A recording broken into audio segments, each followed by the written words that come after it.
പ്രതീക്ഷയുടെയും പ്രത്യാശയുടെയും പുതിയ പ്രതീക്ഷകൾ ഉണർത്തിക്കൊണ്ട് തീരുമാനങ്ങൾ എടുക്കാനുള്ള ഒരു സന്ദർഭമായിക്കൊണ്ട് ക്രിസ്മസ് സമാഗതമായിരിക്കുകയാണ്. ഒരു പുതുവർഷ പുലരിയുടെ ആഗമനം അറിയിച്ചുകൊണ്ട് കൂടിയാണ് എക്കാലവും ക്രിസ്മസ് വന്നുകൊണ്ടിരിക്കുന്നത്.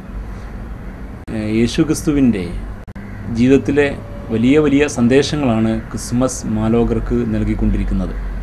ത്യാഗത്തിൻ്റെ, സ്നേഹത്തിൻ്റെ, ആശ്രണയോടുള്ള, വിധവകളോടുള്ള അദ്ദേഹത്തിൻ്റെ കാരുണ്യത്തിൻ്റെ നല്ല നല്ല മെസ്സേജുകൾ, സന്ദേശങ്ങൾ ക്രിസ്മസ് നമുക്ക് സമർപ്പിക്കുകയാണ് ചെയ്യുന്നത്. യഥാർത്ഥത്തിൽ മനുഷ്യസ്നേഹത്തിൻ്റെയും കാരുണ്യത്തിൻ്റെയും ഈ വലിയ വലിയ സന്ദേശങ്ങളെ ഏറ്റുവാങ്ങിക്കൊണ്ട് മുന്നോട്ട് പോകാൻ മാലോകർക്ക് കഴിയണമെന്നാണ് ഓരോ ക്രിസ്മസും നമ്മോട് ആവർത്തിച്ച് ഓർമ്മപ്പെടുത്തിക്കൊണ്ടിരിക്കുന്നത്.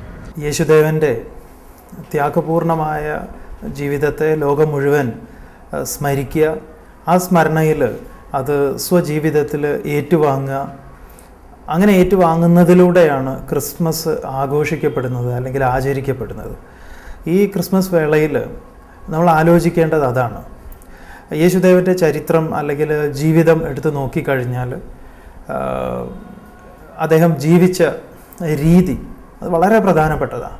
നമുക്ക് തോന്നുന്ന ഏറ്റവും കൂടുതൽ പ്രകൃതിയുമായി ഇണങ്ങി, നമുക്കെപ്പോഴും അദ്ദേഹത്തെ ഒറ്റയ്ക്ക് കാണാൻ സാധിക്കില്ല എന്ന് പറയാം. എങ്ങനെ വായിക്കാൻ ശ്രമിക്കുകയാണെങ്കിലും, അല്ലെങ്കിൽ ആടുകളുടെ കൂടെ, അല്ലെങ്കിൽ സാധാരണക്കാരുടെ കൂടെ, സാധാരണക്കാർ, മത്സ്യം പിടിക്കുന്നവർ, ഈ മരത്തിൻ്റെ പണിയെടുക്കുന്നവർ, കല്ലിൽ പണിയെടുക്കുന്നവരൊക്കെ, അവരെയൊക്കെ വലിയ തത്വവിചാരത്തിലേക്ക് നയിക്കുകയും അവരിൽ ഒരാളായിക്കൊണ്ട് അങ്ങനെ പങ്കുവെക്കുക എന്ന് പറഞ്ഞു കഴിഞ്ഞാൽ തന്നെ കാരണം അവരെ പൂർണ്ണമായി മനസ്സിലാക്കുക, അവർക്ക് ശാശ്വതമായ ശാന്തി നൽകുക എന്നുള്ള. അപ്പം അത്തരത്തിൽ നമുക്ക് ഇന്ന് എത്ര കണ്ട് സാധിക്കുന്നുണ്ട് എന്നുള്ളതായിരിക്കണം ഈ ക്രിസ്മസ് ദിനത്തിൽ നമ്മൾ ആലോചിക്കേണ്ടത്.